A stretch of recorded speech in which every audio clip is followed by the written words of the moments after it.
short, in the first couple of days of January, he calls me up and says, listen. Oh, I said, hi, how you doing? He said, listen, I got these offers. He said, yeah, you got a bunch of them? Did it work? He goes, oh, yeah, it worked just beautifully, but I turned them all down. So I just want to let you know that, technically I made the 25th date. I committed to that. I made the 25th date, but I turned all those offers down, but I took one yesterday. So I just wanted you to know that. I said, oh, thank you very much. It's one of your students. And so that actually does work. It sounds so silly, and it sounds so simple. But if you think about it, you know I'm right. And of course, he knows I'm right, because it worked. He's working now. 3 R's. Oh, remember in school? My teacher never looked like that, by the way. No. My teacher, none of my teachers looked like that. I would have come to school more often. Okay, I'll stop those. In school, we learned the 3 R's were reading, writing, and arithmetic. But not anymore. For you in the job hunt, it's research, relevancy, and resiliency. By the way, you can take notes, or you can just ask Martin for the PowerPoint later, but it's entirely up to you. All right, what are these 4 things? Research.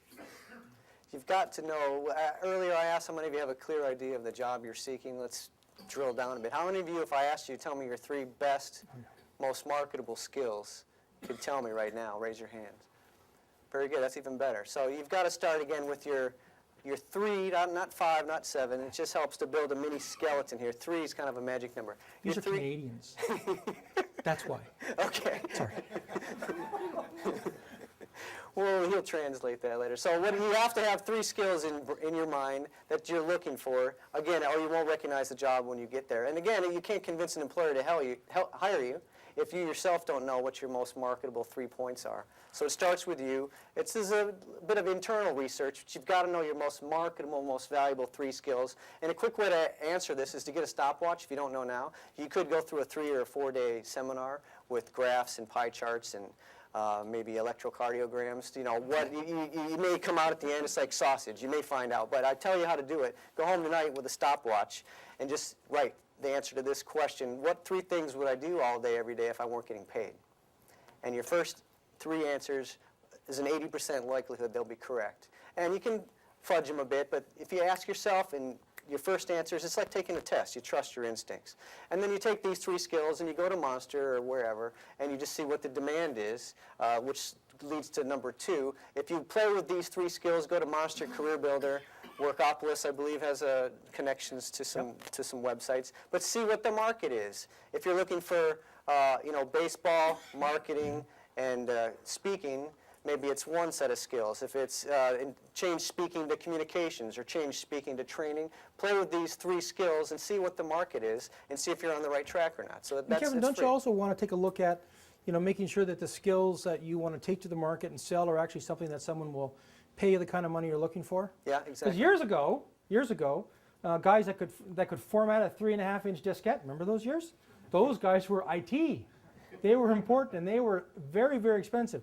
Now, when was the last time you used a 3.5-inch diskette? So exactly. You got to make sure the skills that you want to sell, there's a market for them, and that you're going to get the kind of remuneration that you're looking for. I know guys that are still looking for jobs at $150,000 a year to do Java. Well, there's software now that just grinds Java out the other end or something very similar to it. So those skills don't sell that well anymore. Yeah, number 3, problems in your market. This is easier to answer than you think. Again, you may know the answer, but if you don't, just ask yourself this. Picture your future boss and what keeps him or her up at night. That is the answer to the question. Whatever keeps your next boss up at night is the biggest problem in your market right now. If you find a way to solve it or help him or her solve it, then you're much closer to your next position. What's keeping those guys awake at night? Yeah, and the last piece to that puzzle, number 4, is, by the way, you got to get all these right. It's not like 1 out of 4 or 50% you pass and you become a doctor because you wrote the exam. You got to get all 4 right, and the 4th one is critical. In marketing, people know it's the list that they pick. Okay, you have to know who's got the power, not the title.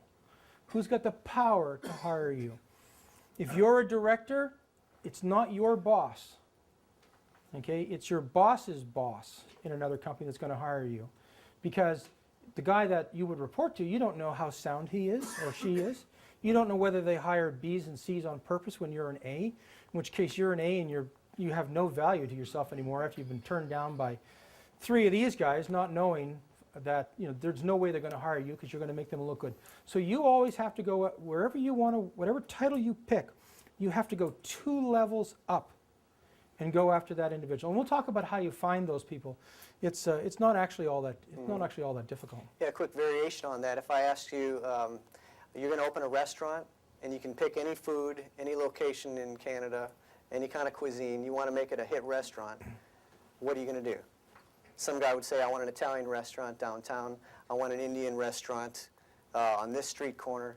And the correct answer is, what you want is a starving crowd. Yeah. Because then what you're selling and how you're selling it becomes sort of immaterial. So your starving crowd, that's the people who can hire you. If you're looking for a starving crowd and you've got anything appetizing, they're going to want to talk to you. So find a starving crowd. Great analogy. Research, your skills. What are you selling? What job or title or function? What value do you bring? Hint, there's only 3 things. Guys that are in my business in the industry, Terry and the other guys that I met earlier, correct me if I go wrong. There are only 3 things an employer cares about. Make me money, save me money, increase my efficiency, which is really an iteration of the first 2. Beyond that, couldn't care less.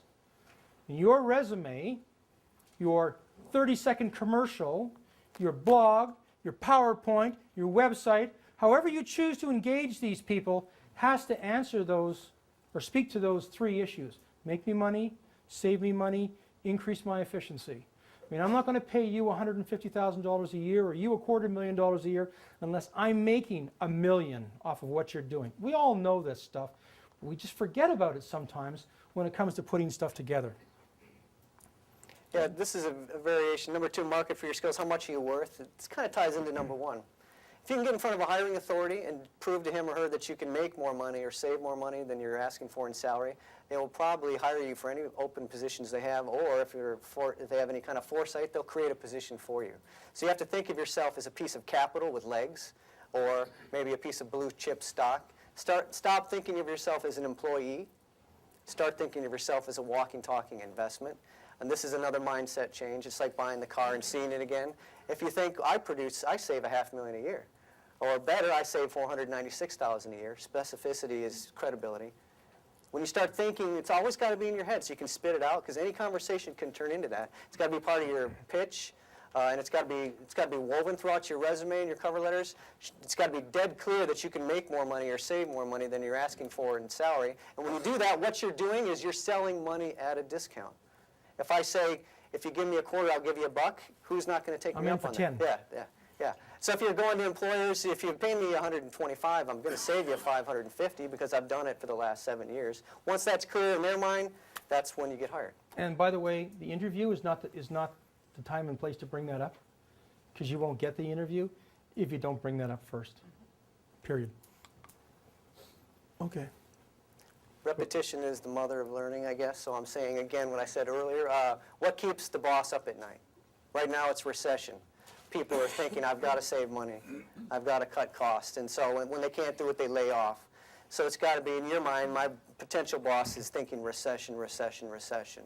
The bad news is there's going to be layoffs, and it may toughen up for a while. The good news is most of the other job seekers are thinking recession, recession, recession too.